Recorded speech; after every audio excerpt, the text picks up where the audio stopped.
Wayyo. Lammeessa jiruu keenya addooti haadhadha.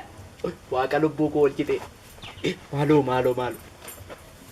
Hojiidha haadha ishee gada badu. Lammataa hojii kana nan naqaan lammataa mamuu wayyo. Maanni abbee maal taate hiite? Amma meeti maal? Waaqayyo sana hojii galateeffattu. Koye maal namaa fi Wayyo. Ila har'a ganamaa dabaree eegumsaati. Anaa fi lammeessaa beektaa? Lammeessaan haadha ishee gada badu.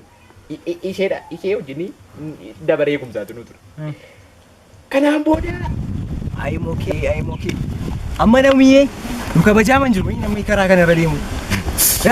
Wayii nama maaliin nu kabajaa amma dargaggeessumti mataa ishee qoma dhiibdee mini kan ishee nu bukkee dabartu. Isa ammaa siim kana akka isaan nu tuffatan godhe. Amma deen gadda mucaa amma geessudha amma uuba. Geessumni kan fiigee sirkaa beeku. Ani sau kan waa'ee sirkaa ba'uu isaa miti. Isa dinan hidhee akkasii lafatti kaatee jorgaatudha malee kan abidduma godhee nagu. isaa mucatti yoo dhugaa akka bifa isheeti min jabduu. Siif jabduu rakaayi. Isiniinuu yaalti. Ana lammeessaa'u. Isinumaanuu yaalti. Dhaabi kottas har'a jechuudha. Har'a namni karaa kana irra deemu. Tokkoon ishee ija keessa nu ilaaltee naani waan hin godhu sitti agarsiisa. Toleen argina. Isuma dhugumaas amma argita hin argina tole. Siinuu si yaalti. Maal hin argina maal? Kot. Akka qoma dhiibuu akkamsi gochaa jira amma. Maal qoma maaliin qabaan qoma dhiibaa gooftaa. Gooftaa kusheetti sirree. Jadi mee warra kaanyumma isaa kee. Adan godheen waan godheen qabu maalin godhen mooyi. Maalin godhe laaki. Ilaalchuma kennaan ta'a. Akkuma itti ilaalti naan ta'a. Ilma warquudha. Ilma warquu isaa malaamaltummaa ni dhabdu. Birriisa banyaati. Dilgeeffadhu. Ani immoo maalin godhe ree. Maalin godhen jedhin. Maal gooftaa ko maalin godhe. Isa birriisa baa. Eessa mee manni keessa? Kunnola dallaa sargee mul'atu sana agartu ni. Suma sana. Suma sana. Maaliif achite manni keessa? Saree haadha keena. Kaime ol. Boris immoo naga dhiise ija keessa na ilaali. Hortortu. Maasheen kun hin jedhi. Si akkasii obbo Bogusuu yaadi. Hayi obboole. Argiteetti amniire. Isimmoo dhuga goota. Maal taatee birrii? Beekam malee gootanii. Gootan siin jedhaa rabni. Maal argite ganaan? Nan sagachiisa tokko ishee. Maali? Kana na jajjaati. Amma na argita. Amma waan hin godhu na argita.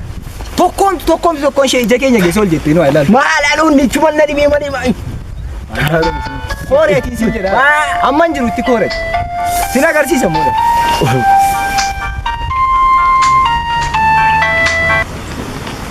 Hello. Amma moo? Tole nan dhufa. Ammumaan dhufa bakka neegaa. Tole.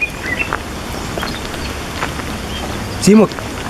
Dhimma rifachiisaa wayif na barbaadanii. Achi ga'uun qaba bakka dirqamadha. Waan hin godhe argiteetta mini asii. Maal argee hunda isaa fudhattee. Ilaa akkasuma gadi immoo hin jedhi nama tokko hin sodaatine.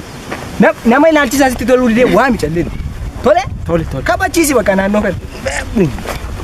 Naannoo faana iyyuu amma. Tole.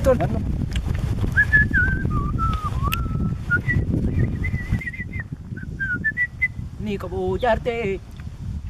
Mee maaluu madabee. Namni qaboo jaartee. Markabtoo. Mama. Kote. Maal fakkaata gundoo. Maalin balleessaa? Cobi sabaan keenarraa maalin balleessinaan jiraa kun. Biti mee amma warra kaayeen meesaaki. Dura balleessaa kun natti maaka callisee masitti kenna. Maal jechuudha? Ammaan akkan ta'e beektaa miti. Balleessaa kun natti maaka. Amma warra kaayeen meesaa kenna natti laattamoo. Humna fayyadama bodeessu. Isa waan barbaadde fayyadama maal? Kookoo mookee.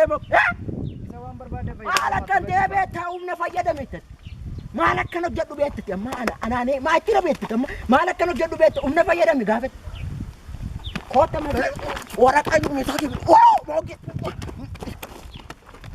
Moke indute moke indute moke. Maaloo sigalaamatte gadi.